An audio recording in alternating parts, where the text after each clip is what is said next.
For those watching the NFL draft worldwide tonight, a lot of people take it for granted all the great black athletes have got drafted per year.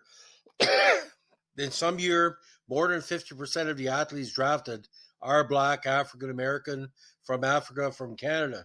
But the trailblazer for the black pro football player in Canada, at least, was the great Herb Trawick. Now, he was a professional Canadian football player and was the first African American to play pro Canadian football.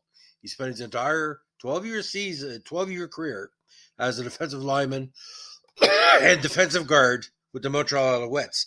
Now, the handsome player from Pittsburgh, he had movie star looks, kind of like a young Denzel. He attended Kentucky State College for Negroes and graduated with a degree in physical education. He was a three-time All-American in football from 40 to 42. After school, he enlisted the U.S. Army for the Second World War campaign. Now, eventually, Lou Hyman and Leo Dandara were managing the new Montreal Alouettes franchise in 46, and he did not fail to notice how popular and well-received the first black baseball player in the pros, Jackie Robinson, when he played minor league baseball with the Montreal Royals that year, was. They were determined to have a black player on the squad. Now, Trawick, a native of Pittsburgh, was not their first choice, but he was the best. Surprisingly quick for being only 5'10" to 230 pounds, he went on to play 12 years with the Alouettes, 147 regular season games in all, and was voted an interprovincial rugby football union all-star 7 times, because at the time there was no CFL. When he retired in 57, Trawick was the only original Alouette remaining with the squad.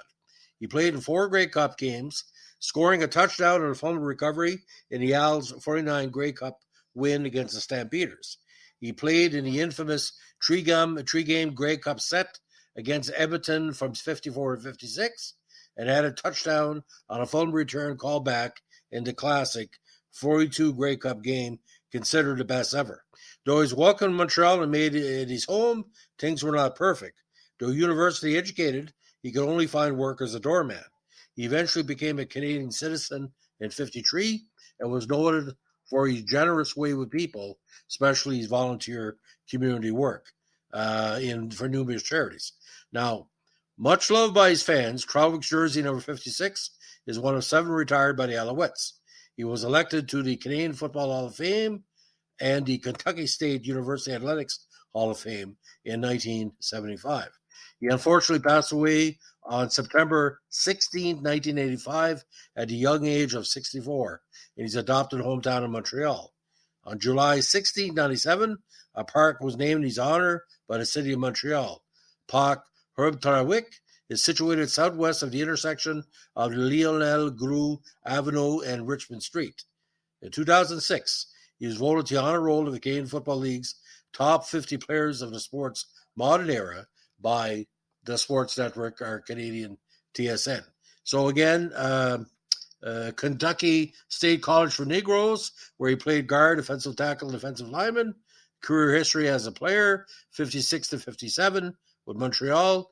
He was an all-star for the East Division from 56 to 50 inclusive and 54 to 55. And again, the Grey Cup title for the Alouettes in 49.